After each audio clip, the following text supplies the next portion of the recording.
पहले मैं चर्चा स्टार्ट करूंगा दक्षिणी राजस्थान की। और दक्षिणी राजस्थान का मैं आपके सामने एक छोटा सा मैप के रूप में ही बनाकर उसको समझाने का प्रयास करूंगा, जिससे क्या होगा कि अपन थोड़े से समझ पाए। ये मैंने केवल दक्षिण राजस्थान का हिस्सा बनाया है दोस्तों, आपके समक्ष जो दिखाई दे रहा है, क्योंकि इससे इधर की तरफ अरावली पर्वत श्रृंखला निकल जाएगी और इधर का आपके कोटापुटी बारा झालावाड़ का क्षेत्र आ जाएगा।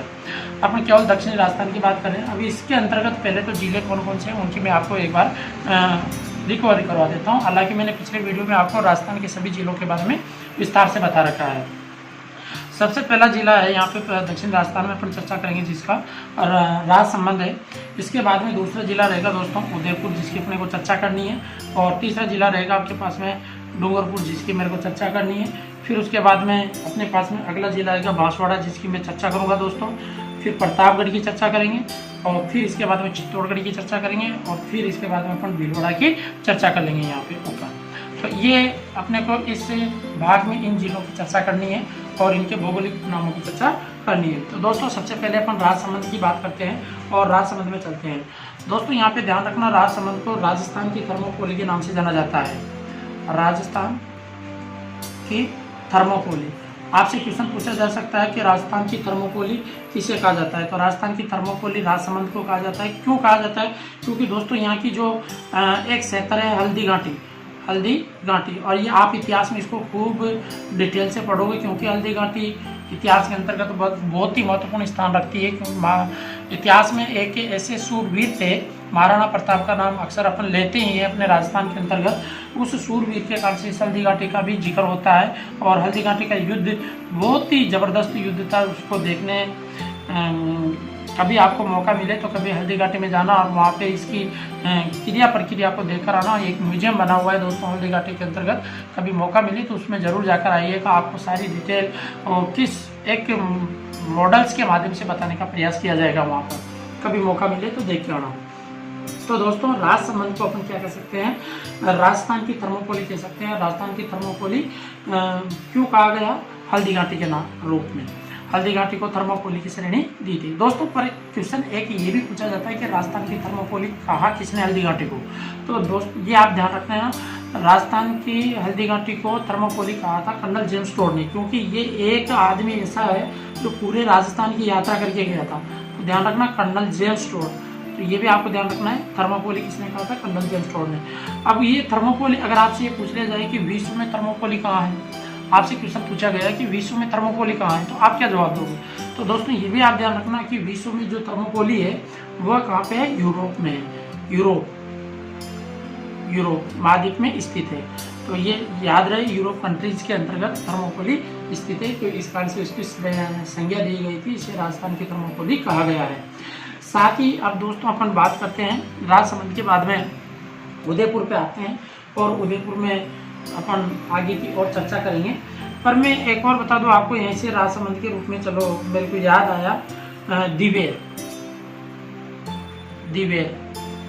ये भी आप इतिहास में इसको पढ़ोगे। दिवेर को राजस्थान का दोस्तों मैराथन कहा गया था, या मेवाड़ का मैराथन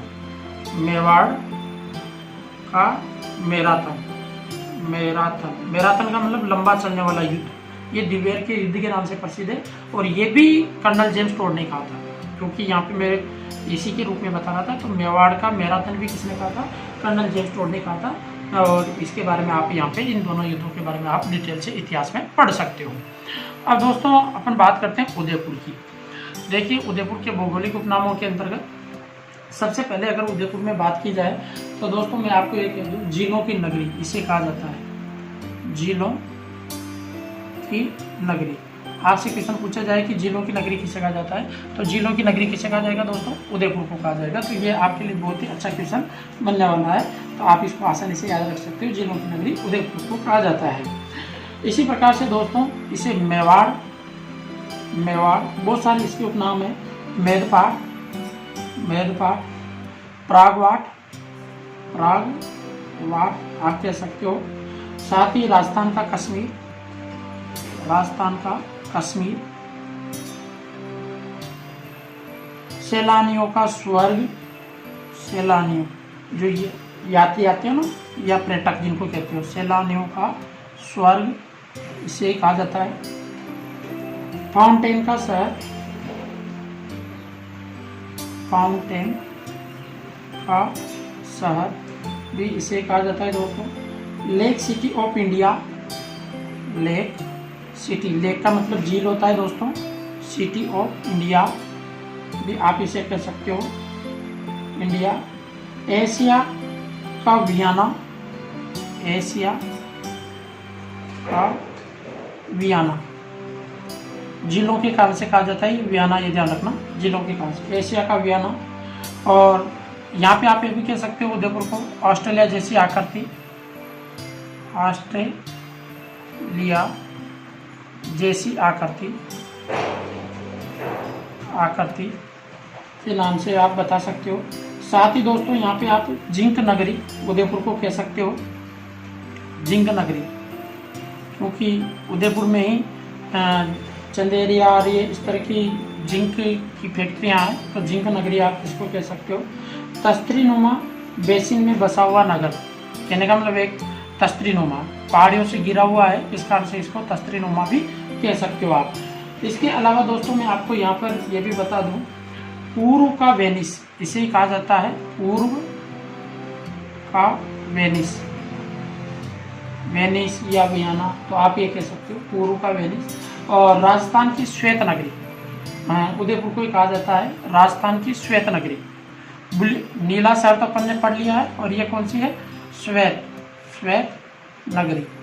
एक सफेद पढ़ी है, एक श्वेत पढ़ रहे हैं, है ना, तो दोनों में अंतर है दोस्तों, लिखावट का अंतर आता है, क्वेश्चन अक्सर अपने को गुमराह कर देता है, तो ये आपको ध्यान रखना है। उदयपुर के लिए इतने सारे भौगोलिक उपनाम हैं। अब अपन डूंगरपुर के भौगोलिक उपनामों की चर्चा करते हैं दोस्तों, उनको भी आप समझिएगा। डूंगरपुर के अंतर्गत जो भौगोलिक उपनाम है दोस्तों, उनमें सबसे पहले आता है डूंगरपुर के भौगोलिक उपनामों में सबसे पहले अपन लिख सकते हैं पहाड़ों की नगरी। अभी अभी मैंने कहा था पहाड़ों की नगरी, मैंने ये कहा था कि पहाड़ों की रानी। अब पहाड़ों की रानी तो माउंट आबू को आपने कह दिया, अब पहाड़ों की नगरी किसको कहा जाता है, वो है डूंगरपुर को, तो ये ध्यान रखना। और डूंगरपुरी एक ऐसा राजस्थान का जिला है जो अक्सर क्वेश्चन आता है दोस्तों, ध्यान रख लेना, वेरी मोस्ट इम्पोर्टेंट है, अक्सर एग्जाम में आता है। राजस्थान में मानसून का प्रवेश द्वार, राजस्थान में मानसून, मानसून का प्रवेश द्वार, प्रवेश द्वार किसे कहा जाता है दोस्तों, डूंगरपुर को कहा जाता है, तो ये आपको ध्यान रखना है, ठीक है दोस्तों। अब इसके बाद में आते हैं अपन बांसवाड़ा की तरफ, और बांसवाड़ा के लिए ये कह सकते हो आप कि आदिवासियों का शहर, बांसवाड़ा को क्या कह सकते हो आप, आदिवासियों का शहर, आदिवासियों का शहर आप इसको कह सकते हो, क्योंकि सर्वाधिक मात्रा में बांसवाड़ा में जंगल है, डूंगरपुर बांसवाड़ा में उधर जंगल ही जंगल है, तो आदिवासियों का शहर भी कह सकते हो। या 100 द्वीपों, 100 द्वीपों का शहर भी इसे कहते हैं, तो 100 द्वीपों का शहर भी इसको अपन कह सकते हैं। और बांसवाड़ा और प्रतापगढ़ का जो मैदानी भाग है उसको कहते हैं 56 का मैदान, ध्यान रखना 56 का मैदान, ये भी आपको ध्यान रहे दोस्तों। अब इसके बाद में ऊपर की तरफ बढ़ते हैं प्रतापगढ़ की तरफ।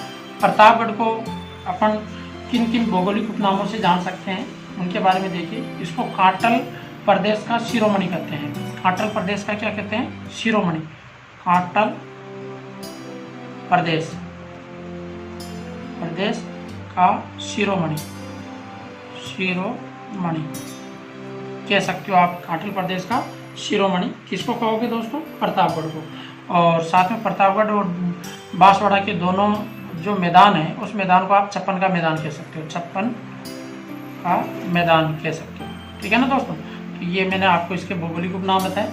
अब इसके बाद में अपन चर्चा करते हैं दोस्तों, यहीं पर चित्तौड़गढ़ की बात करते हैं, चित्तौड़गढ़ की तरफ पढ़ते हैं। अब चित्तौड़गढ़ के जो भौगोलिक उपनाम है उनको आप देखिएगा, राजस्थान का गौरव, राजस्थान का गौरव, गौरव के नाम से भी आप इसको जान सकते हो, राजस्थान का गौरव कह सकते हो। साथ ही शांति व भक्ति का नगर भी चित्तौड़गढ़ को ही कहा जाता है दोस्तों, शांति और भक्ति, भक्ति का नगर कह सकते हो आप इसको। और साथ ही दोस्तों इसको यहाँ पे जो 2-3 है जिसके कारण से अक्सर इसके नाम और कुछ जाने जाते हैं। तो देखिए मैं आपको यहाँ पे बता दूँ, यहाँ मातृकुंडिया का मंदिर है एक, जो बहुत ही फेमस है, मातृकुंडिया। और मातृकुंडिया स्थान के कारण से या मंदिर के कारण से इसको मेवाड़ का हरिद्वार कहते हैं। मेवाड़ का हरिद्वार, तो ध्यान रखना मेवाड़ का हरिद्वार कहाँ, मातृकुंडिया। इसी प्रकार से दोस्तों भैंसरोडगढ़ जो है, भैंसरोडगढ़, इसे राजस्थान का वेल्लोर के नाम से जानते हैं। राजस्थान का वेल्लोर कहते हैं, वेल्लोर, राजस्थान का वेल्लोर के नाम से इसे जाना जाता है। तो ये भी आपको ध्यान रखना है। और दोस्तों चित्तौड़गढ़ में रावतबाटा है, रावतबाटा, और इसे रावतबाटा को राजस्थान की परमाणु नगरी कहते हैं। राजस्थान की परमाणु नगरी के नाम से जानते हैं। तो ये इतने सारे मैंने चित्तौड़ के उपनाम बताए। ध्यान रखना आप एक एक करके इनको।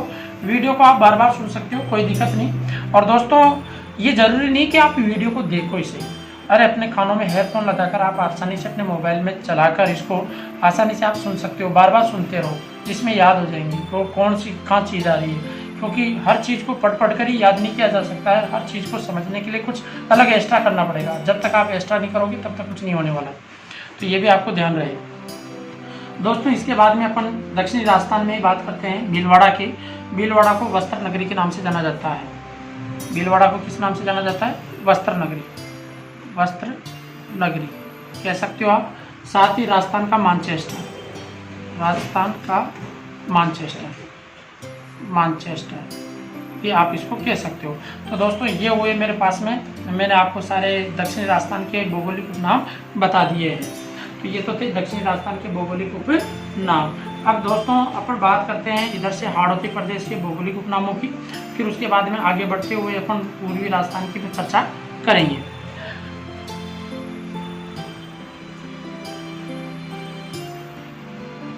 अब दोस्तों राजस्थान के मानचित्र के अंतर्गत हाड़ौती प्रदेश के जो है, अब हाड़ौती प्रदेश का मैं मानचित्र में जो चित्र बना रहा हूँ वो आप समझिएगा। इस तरह से आप ले सकते हो।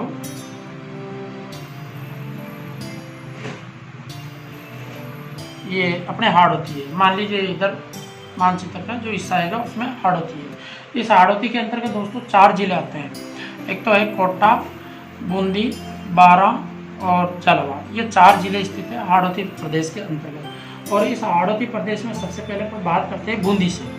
तो बूंदी को देखिए, बूंदी के उपनाम, भौगोलिक जो नाम है वो है, इसको छोटी काशी के नाम से जाना जाता है, छोटी काशी। साथ ही इसे बावड़ियों का शहर कहा जाता है, बावड़ियों का शहर, छोटी काशी या बावड़ियों का शहर। सीढ़ी नुमा कुओं का शहर, सीढ़ी नुमा कुओं का शहर किसे कहा जाता है दोस्तों, बूंदी को। तो ध्यान रखना है सीढ़ी नुमा कुओं का शहर। इसके बाद में आते हैं अपन दोस्तों बूंदी के बाद में कोटा की बात कर लेते हैं। कोटा के भौगोलिक उपनामों की चर्चा कर लेते हैं। तो कोटा की जो भौगोलिक उपनाम है वो क्या क्या है, देखिए दोस्तों यहाँ पे कोटा के भौगोलिक उपनाम है। इसको थर्मो न्यूक्लियर सिटी के नाम से जाना जाता है, थर्मो न्यूक्लियर